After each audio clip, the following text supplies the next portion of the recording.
ये कहानी एक छोटे गांव रामपुर की है, जहां हर साल मानसून का इंतजार लोग बेसब्री से करते थे। लेकिन इस बार बारिश सिर्फ खुशियां नहीं, कहर भी लेकर आई थी।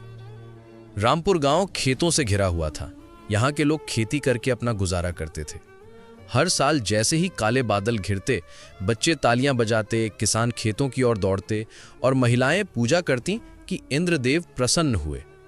लेकिन इस साल कुछ अलग था। जून के अंत तक बादल नहीं बरसे थे। जमीन प्यास से फट रही थी। फिर एक रात अचानक बिजली कड़कने लगी और जोरदार बारिश शुरू हो गई। लोग खुशी से झूम उठे। कई दिनों तक लगातार बारिश होती रही। पहले 2 दिन सबने राहत की सांस ली, लेकिन तीसरे दिन जब तालाब उफान मारने लगा, खेतों में पानी भर गया और रास्ते बहने लगे, तब चिंता की लहर दौड़ गई।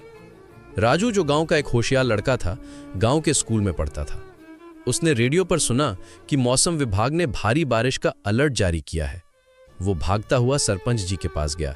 सरपंच जी, कुछ करना होगा, नदी का पानी गांव की ओर बढ़ रहा है। सरपंच जी ने तुरंत पंचायत बुलाई। फैसला हुआ कि गांव के निचले हिस्से में रहने वाले लोग स्कूल और मंदिर में शरण लें। राजू और उसके दोस्त लोगों को सूचित करने निकले। कुछ बुजुर्गों ने मानने से इनकार किया। अरे बेटा, हमने इससे बड़ी बारिश देखी है, हम यहीं ठीक हैं। पर जब रात को बाढ़ का पानी घरों में घुसने लगा, तब लोगों को स्थिति की गंभीरता समझ आई। बच्चे रोने लगे, मवेशी छूटने लगे। कई लोगों ने रातों रात छतों पर शरण ली। राजू और उसके पिता ने नाव लेकर बुजुर्गों को सुरक्षित स्थानों पर पहुंचाया। बारिश रुकने का नाम नहीं ले रही थी।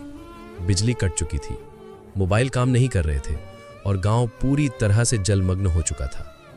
तीसरे दिन एनडीआरएफ की टीम गांव में पहुंची। हेलीकॉप्टर से राहत सामग्री फेंकी गई। भूखे प्यासे लोग जैसे तैसे जी रहे थे। राजू की दादी, जो बहुत बीमार थी, की हालत बिगड़ने लगी।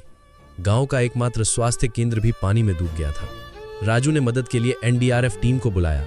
उनकी मदद से दादी को हेलीकॉप्टर से शहर ले जाया गया। 1 हफ्ते बाद बारिश थमी। पानी धीरे धीरे उतरने लगा, लेकिन गांव की हालत बदल चुकी थी। मिट्टी की दीवारें गिर चुकी थीं, फसलें तबाह हो गई थीं और कई परिवारों ने अपना सब कुछ खो दिया। राजू ने गांव के बच्चों और युवाओं के साथ मिलकर राहत शिविरों की सफाई शुरू की, बीमारों की देखभाल की और सरकार से मदद के लिए चिट्ठियां लिखीं। उसकी कोशिशों से कई एनजीओ और सरकारी टीमें गांव की सहायता के लिए आईं। इस बाढ़ ने रामपुर के लोगों को बहुत कुछ सिखा दिया। जहां एक और उन्होंने बहुत कुछ खोया, वहीं दूसरी ओर एकता, साहस और सेवा का असली अर्थ समझा। राजू अब गांव में आपदा प्रबंधन पर लोगों को जागरूक करता है। गांव के बच्चों के लिए वो हीरो बन चुका है। बारिश अब भी आती है, लेकिन अब रामपुर डरता नहीं, तैयार रहता है। प्रकृति की शक्ति अद्भुत है, लेकिन यदि हम सचेत, संगठित और साहसी हों, तो किसी भी संकट का सामना कर सकते हैं।